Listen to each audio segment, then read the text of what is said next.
Hello everyone, welcome back to my channel. तो आज मैं आपको इस व्लॉग में अपने साथ लेके जा रही हूँ वैजनाथ धाम के दर्शन करवाने, जो कि एक ज्योतिर्लिंग है ना। तो यहाँ पे मैं आपको इस वीडियो में उनकी पूरी डिटेल्स दूंगी कि आप वहाँ कैसे जा सकते हैं, वहाँ पे जाके आपको कैसे मतलब एक दिन में आप कैसे दर्शन कर सकते हैं और दूसरे दिन वापस आ सकते हैं, क्योंकि ये भी हमारा ट्रिप भी सिर्फ ओनली 2 डेज़ का ही था।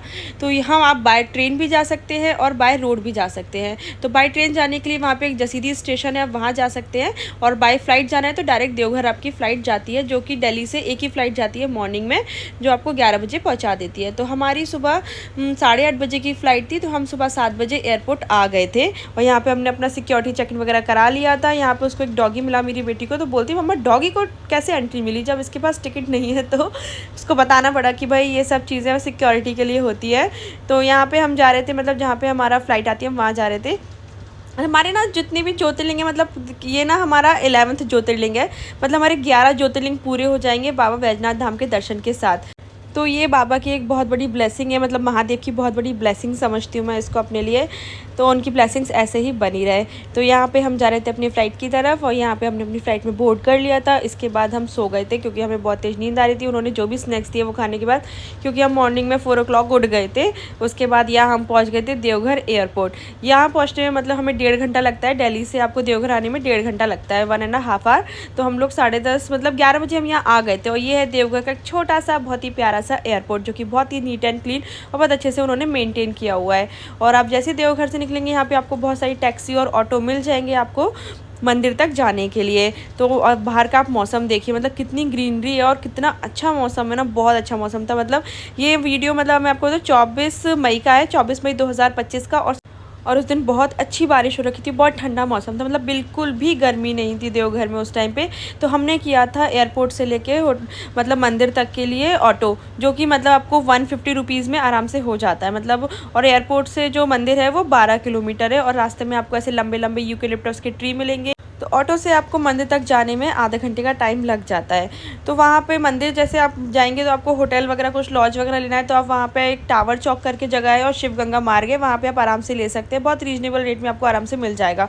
तो ये वहाँ का लोकल मार्केट है। हमने यहाँ पर अपना सामान होटल में रख दिया था। उसके बाद हम निकल गए थे दर्शन के लिए, क्योंकि हम घर से ही मतलब नहा धो के रेडी होके आए थे। मतलब हम सुबह 4 बजे उठ गए थे और 6 बजे की मेरी फ़्लाइट थी और 11 बजे हम यहाँ आ गए थे। तो हमारा था कि हम सीधे सामान रख के दर्शन के लिए चले जाएंगे। तो यहाँ पर हमने अपना सामान रखा, फिर हम निकल गए थे दर्शन के लिए। ये वहाँ का लोकल मार्केट है। अगर आप शिव गंगा मार्ग से जाते हैं तो वहाँ पे आपको जनरल लाइन में लगना पड़ेगा। जनरल लाइन में अगर आप जिस दिन भीड़ होती है तो आपको 7 से 8 घंटे लग जाते हैं दर्शन करने के लिए।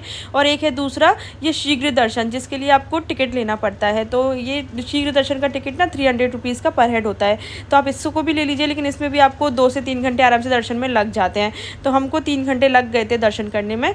तो यहाँ पे हम ये शीघ्र दर्शन की लाइन में लग गए थे और हमारे दर्शन हो गए थे। मतलब बाबा के दर्शन करना भाई बहुत मतलब बहुत भाग्य की बात है, बहुत किस्मत की बात है, क्योंकि इतनी भीड़ होती है ना, बिना पंडितों के हेल्प के आप दर्शन नहीं कर सकते। वहाँ पे जो भी आपको पंडित मिलते हैं उनकी हेल्प से ही आप दर्शन कर पाएंगे, क्योंकि बहुत ज़्यादा भीड़ होती है और अंदर मंदिर बहुत छोटा सा है। और यहाँ पे ना एक शक्तिपीठ भी है। तो ये मतलब शिव जी के मंदिर के सामने ये पार्वती जी का मंदिर है। ये जो आप धागे देख रहे हैं ना ऊपर, ये वो लोग बांधते हैं जिनको यहाँ शादी करनी होती है, या जो मतलब हस्बैंड वाइफ जो होते हैं ना, वो मतलब जोड़े से आते हैं तो वो यहाँ के शादी करते हैं। तो ये देखिए आप पीछे लाइन लगी हुई है। इसके बाद हम दर्शन करके मंदिर से निकल गए थे। वहाँ पर आपको बहुत सारे मंदिर मिलेंगे, और हम जा रहे थे वासुकीनाथ मंदिर। मतलब कहते हैं कि जो वैजनाथ धाम जो ज्योतिर्लिंग है उसको दर्शन तभी पूरा माना जाता है जब आप वासुकीनाथ के दर्शन कर लेते हैं। तो वो आपको देवघर से 40 किलोमीटर पे पड़ता है। तो ये रास्ते में हमको पड़ा था त्रिकुट पर्वत, और देखिए कितना सुंदर लग रहा है ना। तो आपको रास्ते में से छोटे छोटे गांव ये सब मिलेगा, बहुत ही ग्रीनरी है वहाँ पे। तो यहाँ हम पहुँच गए थे वासुकीनाथ मंदिर। वहाँ तक जाने में आपको 1 घंटा लग जाता है, और हम जस्ट बिल्कुल मतलब मंदिर बंद होने से पहले ही पहुँचे थे, क्योंकि आरती के बाद मंदिर बंद होने वाला था। तो यहाँ हम मंदिर आ गए थे। यहाँ पे भी हमने दर्शन कर लिए थे। यहाँ पे भी मतलब सेम है, बिना पंडितों की हेल्प के आप दर्शन नहीं कर सकते, मतलब बहुत रश होता है। आप और हमने तो प्रदोष वाले दिन दर्शन किए थे, तो उस दिन तो बहुत ज़्यादा भीड़ थी, और नेक्स्ट डे शिवरात्रि भी थी। तो यहाँ पे भी सेम है कि मतलब सामने शिव जी का मंदिर है, उसके सामने ऐसे पार्वती जी का मंदिर है, उनके दर्शन करते हैं।